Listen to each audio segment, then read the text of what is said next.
تمہارا اختیار ہے کہ تم جنت حاصل کرنا چاہتے ہو یا دوزخ حاصل کرنا چاہتے ہو۔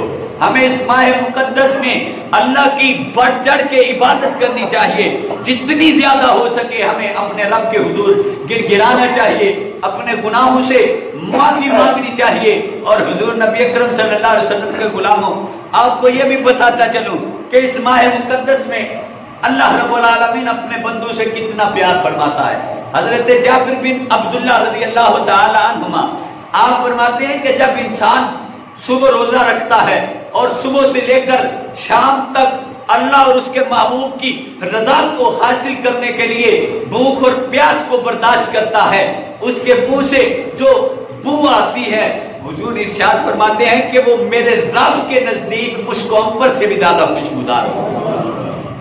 جنت اور جہنم کے دروازے بند اور جنت کے کھول دیے جاتے ہیں، اور پھر سے شیطانوں کو زنجیروں میں جکڑ لیا جاتا ہے، قید کر لیا جاتا ہے۔ تو جب شیطان قید میں ہے تو پھر ہم کیوں غافل نظر آتے ہیں کہ ہم رمضان المبارک کے روزے نہیں رکھتے، ہم رات کو قیام نہیں کرتے۔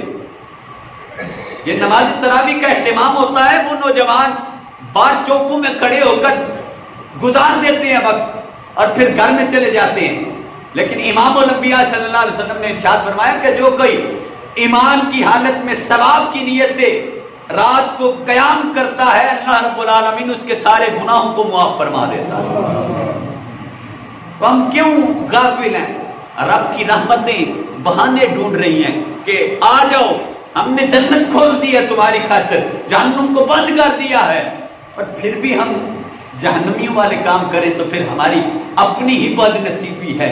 وہ کرم فرماتا ہے اس ماہ مقدس میں، وہ رحم فرماتا ہے، اس کی کرم نوازی دیکھیں کہ اس رب ذوالجلال نے یہ ماہ مقدس ہم کو عطا فرمایا، اور عطا فرما کر حضور نے ارشاد فرمایا، بخاری شریف کی حدیث مبارکہ ہے، جو کہ ثواب کی نیت سے حالت ایمان میں رمضان کے روزے رکھتا ہے۔ ہم تو بلا وجہ اپنی کمزوری کی وجہ سے روزے چھوڑ دیتے ہیں کہ اگر روزہ رکھا تو ہم کمزور ہو جائیں گے۔ ہم روزہ نہ رکھنے سے اپنے نفس کو مضبوط کرتے ہیں، روزہ رکھ کر ہم تقوی کو بھی حاصل کر لیں گے اور نفس پر قابو بھی پا لیں گے۔ امام الانبیاء نے ارشاد فرمایا کہ جو کوئی ثواب کی نیت سے روزے کو رکھتا ہے، اللہ رب العالمین اس کے ساتھ کا گناہ کو معاف فرما دیتا ہے۔ ہم ہیں کہ ہم غافل ہیں۔ اللہ رب العالمین ہم سب کو اس ماہ مقدس میں اپنی رحمتیں سمیٹنے کی توفیق عطا فرمائے۔